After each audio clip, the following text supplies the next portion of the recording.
Oke, pertama aku dulu perkenalkan, nama aku Aluna Tasya Putri dari kelas 11 Akuntansi 1.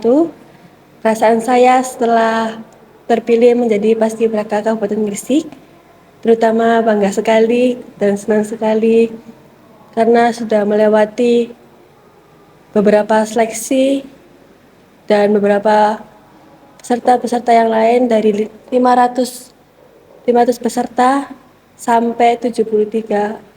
Alhamdulillah menjadi salah satunya. Dan saya perkenalkan, nama saya Raihan Ismail Hamidin dari kelas 11 TI.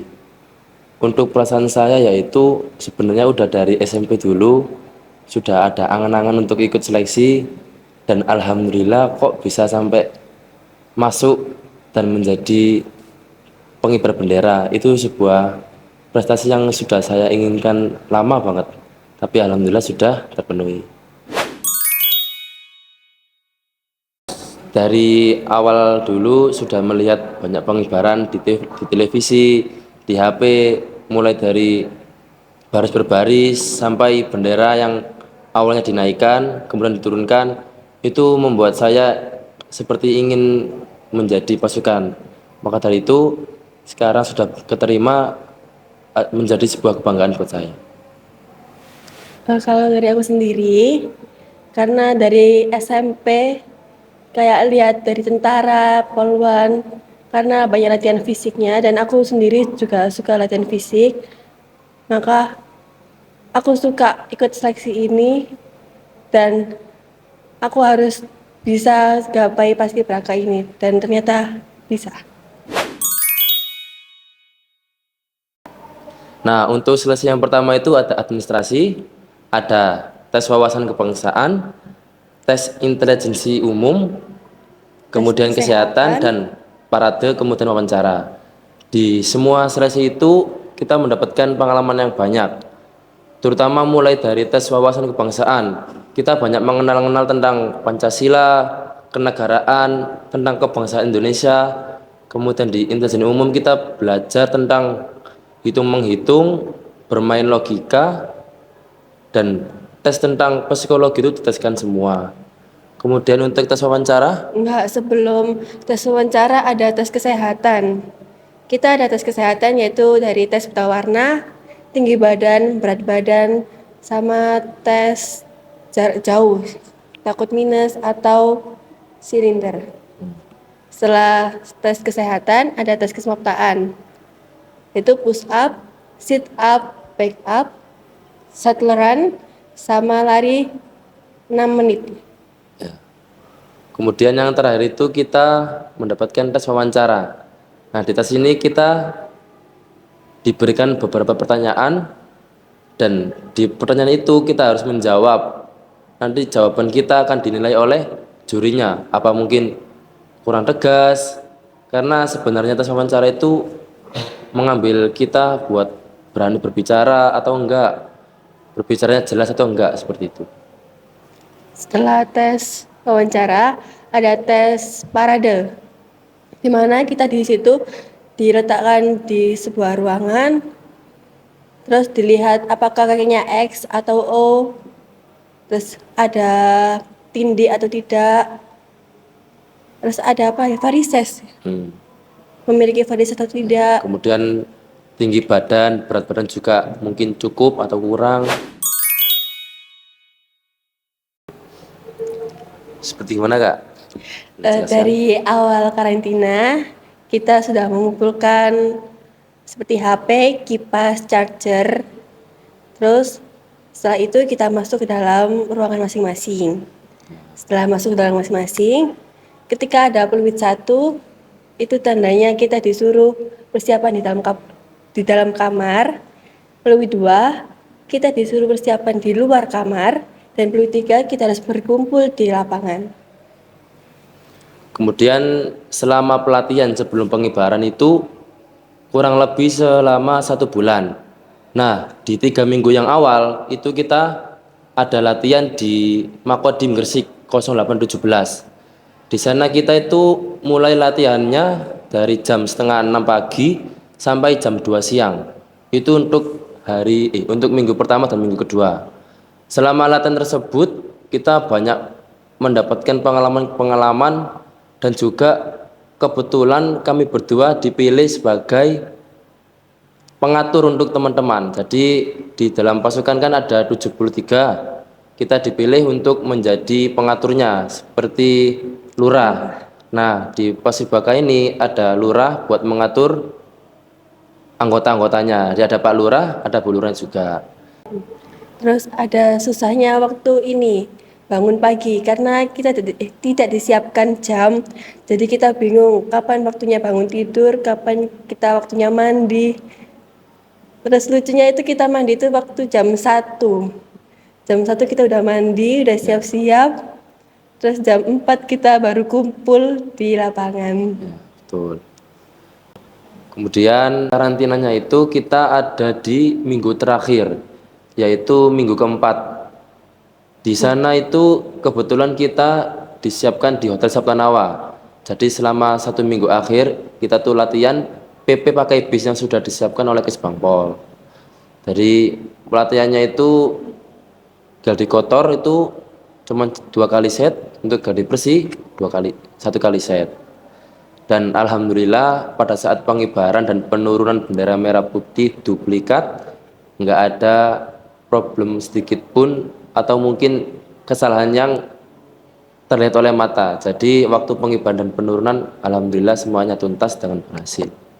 Dan alhamdulillah saya terpilih menjadi pasukan 8. Dan di pasukan 8 ini kita itu diberi amanat dan tanggung jawab yang cukup besar. Jadi sebelum waktu pengibaran di tanggal 16 malam itu kita diberikan amanah untuk membawa bendera duplikat merah putih, yang mana bendera ini itu langsung diambil dari Jakarta waktu kurang lebih itu tahun 2023 kalau nggak salah. Nah itu diambil dari Jakarta dan dipakai untuk pengibaran setiap tahunnya. Dan untuk bendera yang sudah diberikan kepada pasukan 8 yang laki-laki 3 ini, itu kita mempunyai tanggung jawab untuk memberi parfum. Kebetulan itu parfum melati dan harus disetrika serapi mungkin dan sebaik-baiknya. Jadi kayak nggak ada yang lungsut sama sekali. Pokoknya harus rapi. Nah, kemudian di tanggal 16 malam itu jam 9 malam pasukan-pasukan 8 yang sudah terpilih itu disuruh ke tempat medan. Jadi langsung ke Pemda, pemerintah kabupaten untuk latihan. Latihannya itu kan kita nggak tahu sih sebesar apa ukuran benderanya. Jadi kita kayak cuman mengakal-ngakali aja, kayak dibentangkan aja. Dan itu prosesnya nggak boleh ada yang tahu. Jadi kayak benar-benar sepi, keadaannya sepi, nggak ada siapa-siapa, malam dan nggak boleh dinaikkan sama sekali. Jadi kalau kita mengibarkannya besok waktu tanggal 17 itu spontan, nggak pakai latihan-latihan, nggak pakai. Jadi kita latihannya itu waktu hari-hari sebelumnya cuma menggunakan bendera latihan. Dan waktu tanggal 17-nya itu langsung menggunakan bendera. Jadi langsung spontan menggunakan bendera yang duplikat. Terus waktu tanggal 16 malam itu saya latihannya sampai jam 11 malam.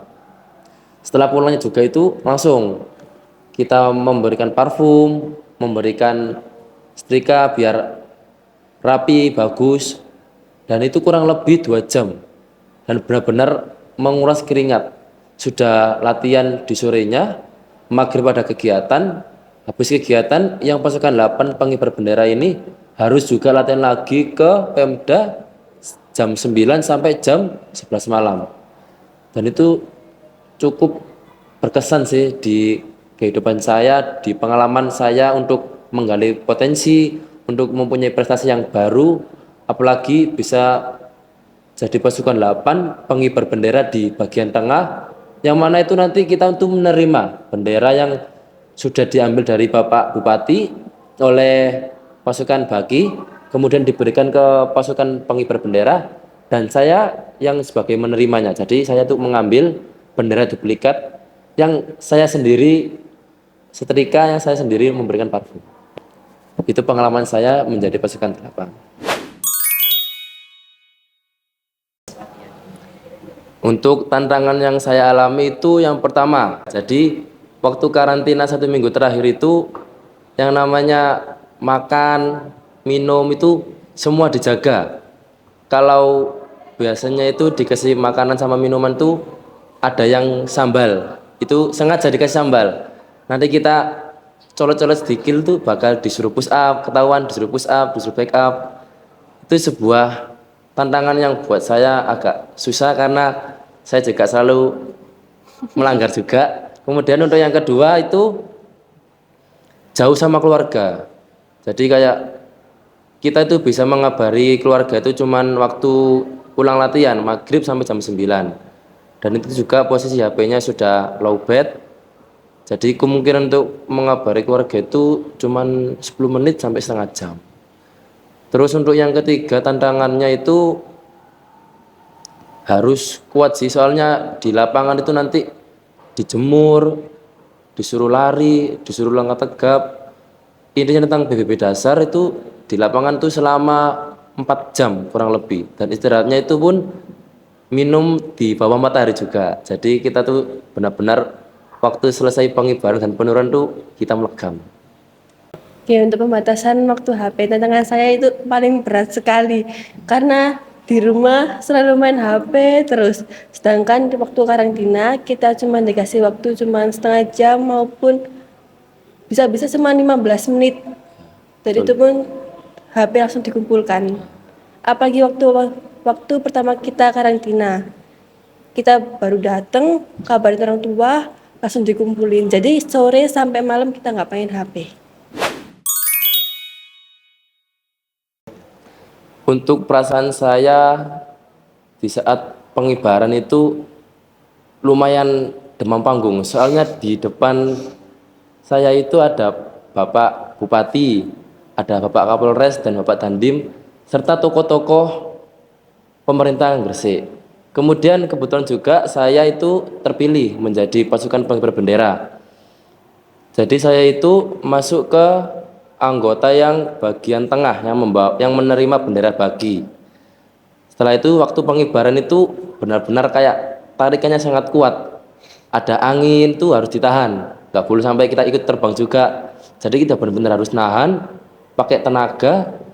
Yang teman saya sebelah kiri saya itu narik, yang teman saya sebelah kanan juga menarik. Jadi saya itu benar-benar harus nahan benderanya biar enggak gelombang waktu dibentangkan. Kemudian untuk penurunan juga itu kan dilaksanakan pada sore. Saat bendera sudah mau diturunkan dan dilipat, itu anginnya lumayan kencang. Jadi bendera itu kayak semerawut. Untuk nahannya tuh agak kesusahan, tapi alhamdulillahnya waktu penurunan semua berjalan dengan lancar. Oke, dari aku sendiri, perasaannya sih kayak tegang banget ya.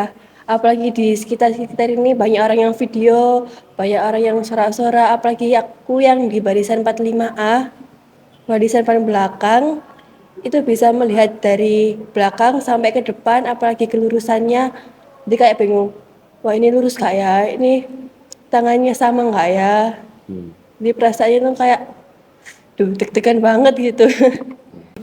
Setelah waktu tugas pengibaran sama penurunan, rasanya itu lega banget, kayak ternyata udah selesai ya, ternyata kita udah bisa ngejalanin pengibaran itu sama penurunan dengan maksimal. Setelah penurunan sama pengibaran, kita ada acara yel-yel bareng sama foto bersama. Nah, di waktu yel-yel itu saya sama Mail sebagai leader. Leader itu sebagai pemimpin untuk mengatur suara, mengatur tempo yel-yel. Dan di situ bahagia karena di samping kita langsung ada Bupati Gresik, yaitu Bapak Yani, ada Kapolres juga, ya Kapolres, Bapak Dandim dan 0817, terus beberapa pemerintah dari Kabupaten Gresik juga, ya, sama Wakil Bupati Pak Gresik. Alif. Untuk pesan-pesannya yaitu adik-adik mulai sekarang harus sudah disiapkan dari mental dan fisik, terus cara menjawab soal-soal di media sosial juga sudah banyak, di tes-tes juga sudah banyak, mulai dipersiapkan fisik, cara berbicara dan kekuatan tubuhnya agar waktu seleksi besok nggak tumbang. Dan ada tambahan lagi, untuk adik-adik yang ingin masuk Capaskap, harus benar-benar dijaga media sosialnya, karena para pelatih juga melihat jejak-jejak digital dari maupun TikTok, Instagram, maupun Lain-lain. ya dan lainnya juga. Dan semangat buat adik-adik semua yang besok mau meneruskan agar di SMK Islamikon ini untuk Paskibraka Kabupaten Gresik selalu ada setiap tahun. Paskibraka, salam Pancasila.